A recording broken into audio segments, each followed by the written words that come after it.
在台南市副市长叶泰山、立委陈廷辉等人的面请之下，台南古都国际半程马拉松正式开跑。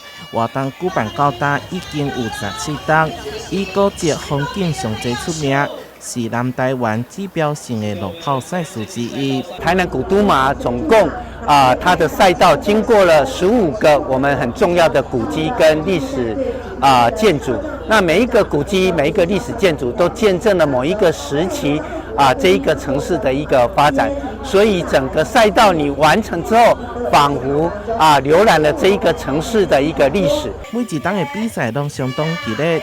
这次由来自肯亚的选手得到半程马拉松的冠军，摕回奖金5万块。也毋过上重要的，也阁是规排的澎湃特色美食，有鸡肉、猪脚、卤味等等，让选手食免惊。今年府城400年啦所以咱特别个跑者。